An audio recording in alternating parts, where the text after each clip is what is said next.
మాట్లాడగలిగే స్థాయికి నాకు జ్ఞానాన్ని ప్రసాదించిన మా గురువులందరినీ స్మరించుకుంటూ ఈరోజు అంతర్జాతీయ మహిళా దినోత్సవ సందర్భంగా అందరికీ శుభాకాంక్షలు తెలియజేస్తూ, మా గురువు గారి ఫోటో ఇక్కడ ఉంది, డాక్టర్ కలాం గారి. ఆయన ఒక అద్భుతమైన పుస్తకం రాశారు. ఆ పుస్తకం పేరు చేంజ్ మేనిఫెస్టో. అంటే ప్రజాప్రతినిధులు ఎలా ఉండాలి అన్నది ఆ పుస్తకంలో రాసిన అంశం. ఆ పుస్తకాన్ని శ్రీనివాసరెడ్డి గారిని చూసి రాశారేమో అని నాకు ఇప్పుడు అనిపిస్తుంది అనమాట. అంటే ఒక ప్రజాప్రతినిధి ఎలా ఉండాలి అన్నదానికి ఆయన అనేక విషయాలు రాశారు. ఎన్ని రోజులు మీరు అసెంబ్లీలో ఉంటున్నారు, ఎన్ని ప్రశ్నలు లేవనెత్తుతున్నారు, ఎన్ని ప్రైవేట్ బిల్స్ పెడుతున్నారు, మీ నియోజకవర్గంలో అభివృద్ధికి మీరు ఎంత పాటుపడుతున్నారు, నియోజకవర్గంలోని అందరినీ మీరు ఎలా ముందుకు తీసుకెళ్తున్నారు. ఈరోజు చూస్తే అక్కడి నుంచి మా రాజమల్లేశం గారు అనేక విషయాలు చూపించారు. ఇక్కడ సార్ ఐ థింక్ 90 రోజుల కార్యక్రమం ఒకటి పూర్తి చేశారన్నది అక్కడ ఒకటి చూసి వచ్చాం. ఆ తర్వాత ఈ పిల్లలు 45 రోజుల కార్యక్రమాన్ని ఇక్కడ ఏర్పాటు చేశారు. ఇవన్నీ కూడా చూస్తుంటే ఒక మోడల్ ఎమ్మెల్యే ఎలా ఉంటారో, ఒక ఆదర్శవంతమైన ప్రజాప్రతినిధి ఎలా ఉంటారో అన్నదానికి ఒక అద్భుతమైన ఉదాహరణ మన శ్రీనివాసరెడ్డి గారు. ఇలా అందరూ ఉంటే ఎంత బాగుంటుంది కదా అనిపిస్తుంది దేశం, రాష్ట్రం. సో ఆ విధంగా వీరు ఆ విధమైన స్థాయిలో ఇంకా ఎత్తుకు ఎదిగి మనందరినీ కూడా మార్గదర్శనం చేస్తారని మనస్ఫూర్తిగా కోరుకుంటూ, ఈరోజు మీ అందరినీ ఒక స్క్రీనింగ్ టెస్ట్ ద్వారా ఇక్కడికి తీసుకొచ్చారని చెప్పడం జరిగింది. రవీందర్ గారు, మరి మనోహర్ గారు మరియు మిగతా వారందరూ కూడా ఎంతో కృషి చేస్తున్నారు దీని గురించి. నేను కూడా మీలాగా 4వ తరగతిలో ఉన్నప్పుడు, 5వ తరగతిలో ఉన్నప్పుడు, 4లో ఉన్నప్పుడు మాకు కూడా అప్పుడు 3 రెసిడెన్షియల్ స్కూల్స్ ఉండేవి మొత్తం ఉమ్మడి రాష్ట్రంలో. మన తెలంగాణలో సర్వేలు అన్న ప్రాంతంలో స్కూల్ ఉండేది, రాయలసీమలో కొడిగినహళ్ళి అనే ప్రాంతంలో, కోస్తా ప్రాంతానికి తాడికొండ. వీటికి రాష్ట్ర వ్యాప్తంగా పరీక్ష జరిగేది అప్పుడు 4వ క్లాస్లో. సో నేను కూడా వెళ్ళి రాశాను, సెలెక్ట్ అయ్యాను. అప్పుడు నేను కొడిగినహళ్ళికి తీసుకెళ్ళాను. నన్ను అక్కడ ఒక 2 సంవత్సరాలు చేశాను. తర్వాత కొద్దిగా ఆరోగ్య సమస్య వల్ల నేను 6వ తరగతి తర్వాత వచ్చేసాను. ఇప్పుడు మన రాష్ట్రానికి ఎవరైతే రామకృష్ణరావు గారు చీఫ్ సెక్రటరీగా ఉన్నారు, వారు మా క్లాస్మేట్ అక్కడ కొడిగినహళ్ళిలో. సో ఆ విధంగా ఆ స్కూళ్ళు ఆ విధంగా పనిచేసేవాను. సో అలా చూసుకుంటూ వెళితే మిమ్మల్ని కూడా ఒక మంచి గొప్ప స్థాయిలోకి తీసుకువెళ్ళాలన్నది చాలా ముఖ్యమైన విషయం. సాధారణంగా మనిషి ఏం కోరుకుంటాడంటే నేనే ఎదగాలి అనుకుంటాడు. ఒక ఉత్తమమైన వ్యక్తి ఏం కోరుకుంటాడంటే నాతో పాటు నా చుట్టుపక్కల వాళ్ళు కూడా ఎదగాలి అని కోరిక ఉంటుందన్నమాట. దానికి ప్రత్యక్ష ఉదాహరణ శ్రీనివాసరెడ్డి. ఇక్కడ వచ్చేది ఇంకా మీకు 10వ తరగతి ఎగ్జామ్స్. ఐ థింక్ 14వ తారీఖు నుంచి అనుకుంటాను, 14th నుంచి కదా ఎగ్జామ్స్. సో దానికోసం మిమ్మల్ని సైనికుల్లాగా తయారు చేశారు. ఒకరేమో మా గన్మెన్ దగ్గర ఉన్న గన్ లాగా తయారవుతామంటే, ఇంకొకరు మేము ఛత్రపతి శివాజీ మహారాజ్ కత్తిలాగా తయారయ్యామని చెప్పారు. కాబట్టి తయారవడం చాలా ముఖ్యం, మనల్ని మనం తయారు చేసుకోవాలి. అందువల్ల విద్య అన్నది ఎంత గొప్పదైనదంటే, విద్య ఉంటే ఏదైనా సాధించవచ్చు. అందుకని నెల్సన్ మండేలా గారని దక్షిణ ఆఫ్రికా ఆయన ప్రెసిడెంట్గా ఉండేవారు. ఆయన ఏమన్నారంటే విద్యకు మించిన గొప్ప అస్త్రం కానీ ఏదీ లేదు ఈ ప్రపంచంలో అంటారు ఆయన. కాబట్టి అటువంటి విద్యను పట్టుకొని మిమ్మల్ని అందరినీ కూడా పెంచాలి అన్నది చాలా ఉపయోగం. ఎందుకంటే పాలమూరు జిల్లా గురించి మేము వినేవాళ్ళం. మేము ముంబైలో పనిచేసేటప్పుడు ఇక్కడ నుంచి వలసలు వచ్చేవాళ్ళు విపరీతంగా. ముంబైలో ఉన్న ఫ్లైఓవర్స్ కింద చూస్తే మన పాలమూరు వాళ్ళు చాలా మంది పని చేసుకోవడానికి వచ్చేవాళ్ళు. ఆ తర్వాత దూరంగా గుర్తుపట్టడానికి పాలమూరు రగ్గు ఒకటి ఉండేది, అది కప్పుకున్నారంటే గొంగళి, పాలమూరు గొంగళి, అది చూడగానే పాలమూరు. కాబట్టి అటువంటి పాలమూరును పరివర్తన చేయాలని, ట్రాన్స్ఫర్మేషన్ చేయడానికి ఒకే ఒక అత్యంత శక్తివంతమైన ఆయుధం ఏంటంటే విద్య. దాన్ని కరెక్ట్గా గుర్తించారు. గుర్తించి మిమ్మల్ని ఆ విధంగా తీసుకువెళ్ళడానికి ఈ ప్రయత్నాలు చేస్తున్నది అద్భుతం.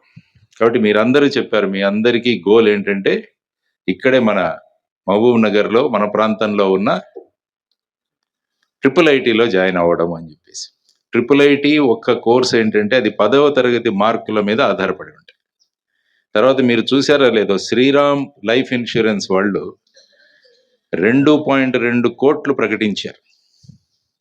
ఎవరైతే ప్రభుత్వ పాఠశాలలో చదివే పిల్లలకి వాళ్ళు, ఐ థింక్ జిల్లా ఫస్ట్ వచ్చిన వాళ్ళకి 5 లక్షలు, మన టాప్ 10 వాళ్ళకి ఈ విధంగా 2.2 కోట్లు.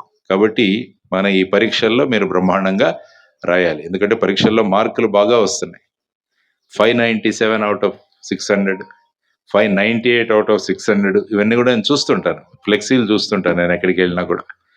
మా టైంలో నాకు 490 వచ్చాయి 600కి. మా టైంలో ఇంగ్లీషు, తెలుగు, హిందీల్లో 70 దాటి వేసేవాళ్ళు కాదు మార్క్. కాబట్టి మాకు మ్యాథ్స్, సైన్స్ వీటిలలో ఎంత బాగా వచ్చినా కూడా లాంగ్వేజెస్ చాలా తక్కువ వచ్చేది.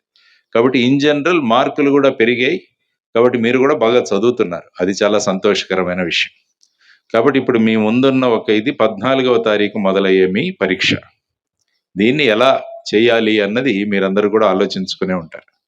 కాబట్టి నాకు తెలిసిన కొన్ని విషయాలు మీకు చెప్పే ప్రయత్నం చేస్తాను. సాధారణంగా చాలా మంది పిల్లలు పరీక్షలు ఉన్నాయి కదా అని సరిగా తిండి తినరు, సరిగా నిద్రపోరు. దానివల్ల ఏంటంటే బ్రెయిన్ సరిగా పనిచేయదు. కాబట్టి మీ అందరికీ మొదట చెప్పేదంటే బాగా తినండి.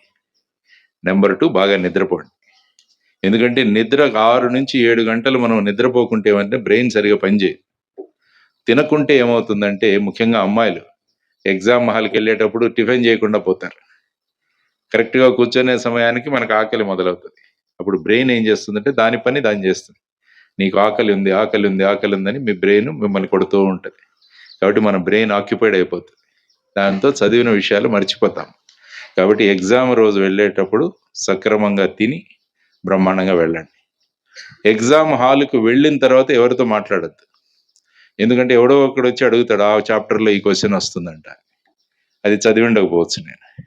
దాంతో ఏముందంటే భయం మొదలవుతుంది, అయ్యో అది చదవలేదు. కాబట్టి చదివింది మర్చిపోయి చదవని దాని గురించి బ్రెయిన్ మళ్ళీ పనిచేయడం మొదలు పెడుతుంది. కాబట్టి ఎగ్జామ్ హాల్కి వెళ్ళి డైరెక్ట్గా కూర్చొని ఒక 5-10 సార్లు గాలి బాగా గట్టిగా తీసుకొని కూర్చొని మీ ఎగ్జామ్కి తయారవ్వండి. ఆ తర్వాత చాలా మంది పిల్లలు ఏమనుకుంటారంటే కొత్త పెన్నుతో ఎగ్జామ్ రాయాలనుకుంటారు. సెంటిమెంట్. కొత్త పెన్నుతో ఎగ్జామ్ రాస్తే బ్రహ్మాండంగా ఉంటుంది. ఎప్పుడైనా కొత్త పెన్ను ఒకసారి చూసి రాయండి, రాయదు సరిగా, దాన్ని సానబట్టాలి.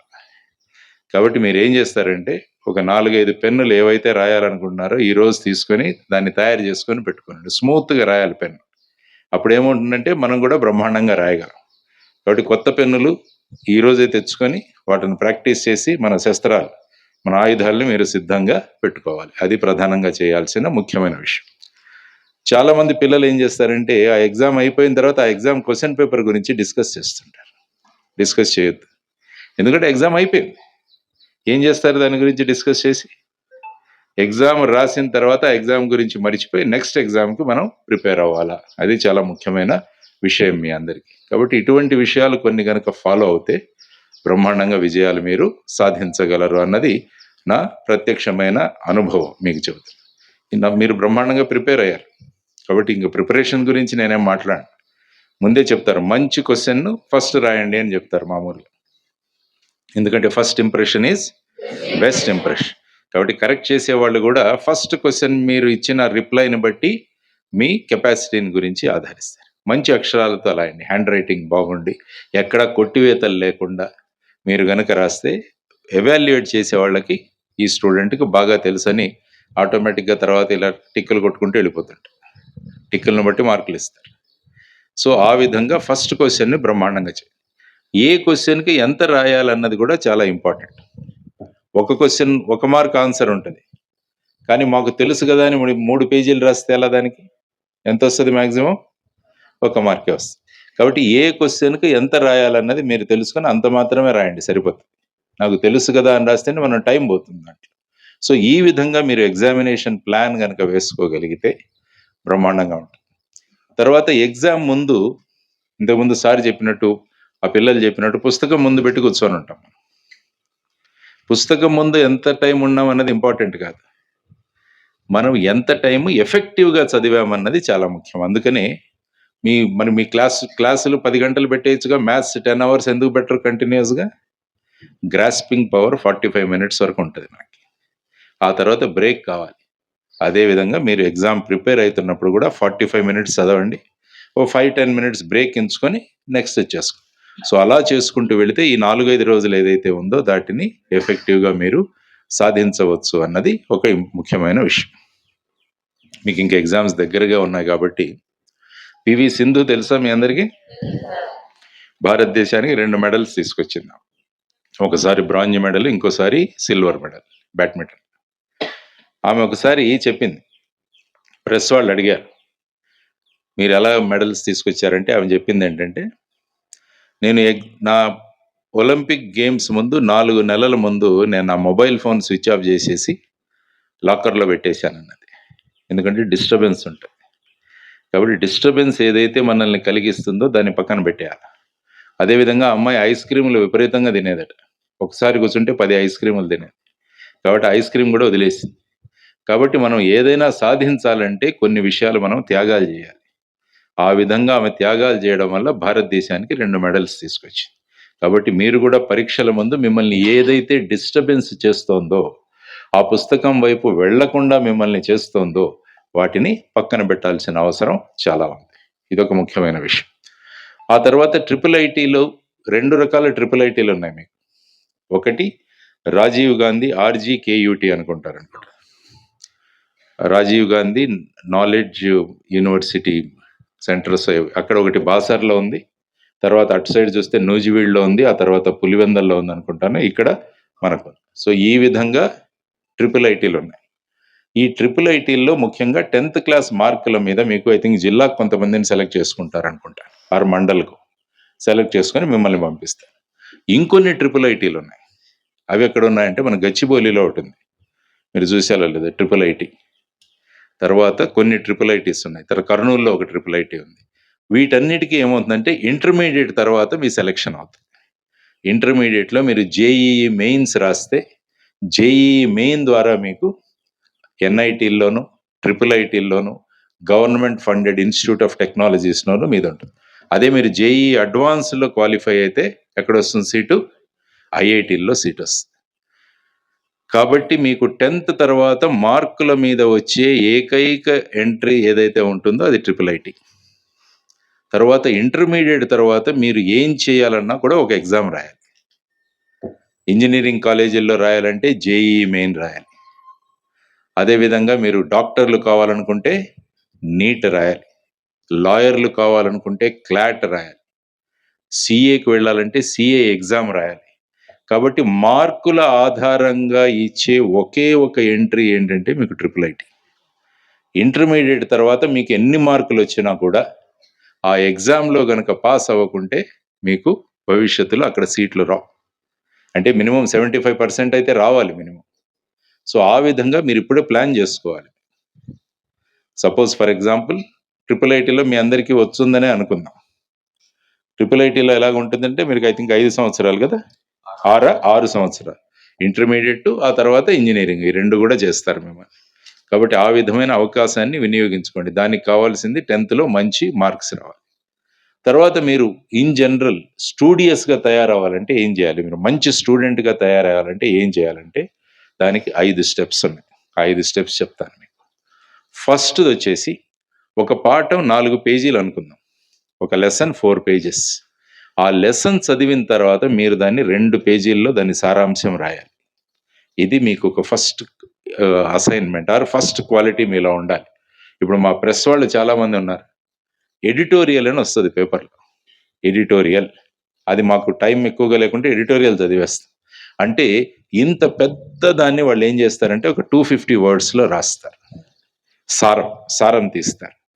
అదే ఆ క్వాలిటీని మీరు డెవలప్ చేసుకోవాలి. ఒక పాఠాన్ని 4 పేజీల నుంచి 2 పేజీలు రాస్తే ఆ మొత్తం సబ్జెక్ట్ మీ చేతిలో ఉంటుంది.